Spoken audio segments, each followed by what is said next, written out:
नमस्कार। आज हम बात करेंगे ब्रह्मचर्य का महत्व। हमारे जीवन में सबसे ज़्यादा महत्व ब्रह्मचर्य का होता है। एक ब्रह्मचारी अपने शरीर की सारी ऊर्जा को इकट्ठा करके, केंद्रित करके ऊपर के केंद्रों में ले जाता है और अपनी ऊर्जा को बचाकर ऊपर के केंद्रों में ले जाकर वो अपनी आत्मा का कल्याण करता है। और एक भोगी व्यक्ति समूह में वो डूब कर अपनी सारी ऊर्जा को नारी में बहाता रहता है। आपको पता है, एक भारतीय समूह से जो वीर्य निकलता है उसे 10,000 बच्चे पैदा हो सकते हैं। तो आप सोचिए, अपनी कितनी कीमती ऊर्जा को आप नारी में बहा रहे हैं। और वही ऊर्जा ब्रह्मचारी उसी ऊर्जा को ऊपर के केंद्रों में ले जाकर अपनी आत्मा का कल्याण करता है। काम, क्रोध, मद, लोभ सब नाथ नरक के बंद।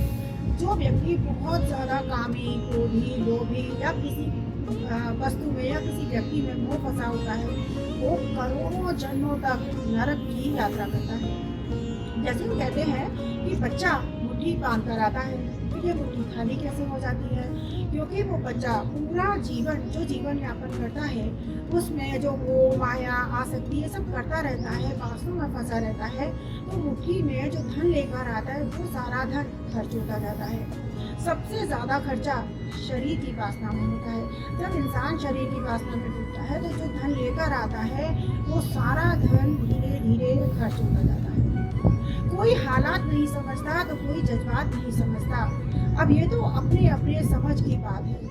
कोई पूरा कागज पढ़ लेता है तो कोई पूरी किताब नहीं समझता। जिस मनुष्य के अंदर सच्ची मानवता होती है उसकी हमेशा भगवान से यही प्रार्थना रहती है कि मुझे मिला दो किसी को ना मिले और मुझे मिला सुख सबको मिले। अपनो दीपो भव। इसका अर्थ होता है अपना दीपक स्वयं जलाओ। जो व्यक्ति अपना दीपक जलाता है, अपने ज्ञान में रहता है, अपनी साधना करता है, वो अपनी आत्मा का उद्धार करता है और जन्मों जन्मों के कष्टों से वो बच जाता है। जैसे हम कहते हैं कि किसी दुकान पर सीसीटीवी कैमरा लगा हुआ है, तो उसका अर्थ होता है कि किसी भी अपराधी को अपराध से बचाना और उसका मालिक की सुरक्षा का उसका अर्थ होता है मालिक की सुरक्षा करना और अपराधी को अपराध से बचाना। इसी तरह से हम कोई भी कार्य कहीं से भी करें, कैसी भी करें, हमारी आत्मा उसको देखती रहती है। इसलिए हर कर्म को बहुत ध्यान से, लगन से और बहुत सच्चाई से करना चाहिए। हमारी आत्मा हर कर्म को देखती रहती है। एक बार जर्मन व्यक्ति भारत की यात्रा पर आया, तो वो यात्रा करते करते एक बार एक निर्माणाधीन मंदिर में गया जहाँ मंदिर का निर्माण हुआ था। वहाँ एक मूर्ति बना रहा था। उसकी मूर्ति इतनी सजा के एकदम लग रहा था बहुत बड़ी। तो वो मूर्ति को देखकर एकदम मोहित हो गया। तभी उसने देखा कि वहीं पर एक व्यक्ति, एक मूर्ति और है, बिल्कुल हूबहू वैसी की वैसी मूर्ति है।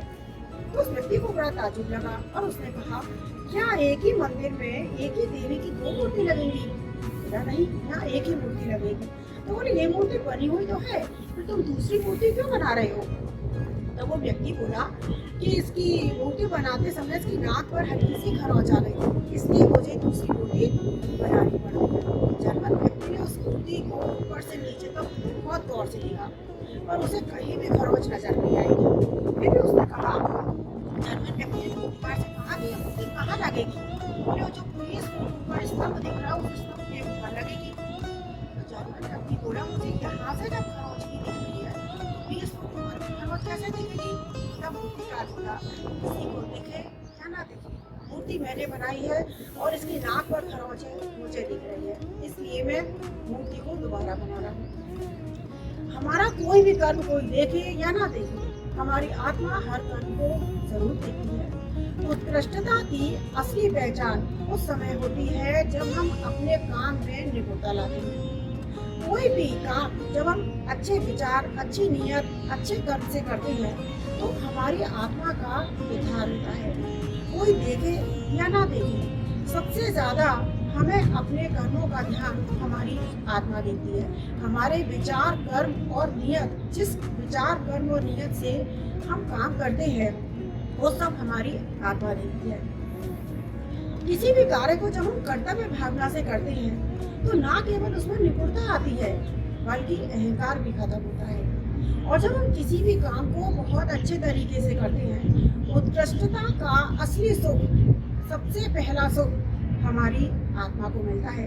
इसलिए अपना कल्याण करने के लिए, सुखी रहने के लिए सबसे पहले अपनी आत्मा के कल्याण के लिए अच्छा कार्य करना चाहिए और ब्रह्मचर्य को अपनाना चाहिए। कम से कम काम, क्रोध, मद, लोभ इन सबसे जितना दूर हो सके उतना रहना चाहिए। यदि आप कोशिश करेंगे तो आप सफल जरूर होंगे। कोशिश करके तो देखिए, कोशिश शुरू तो करिए, पूरा होता तो बचिए।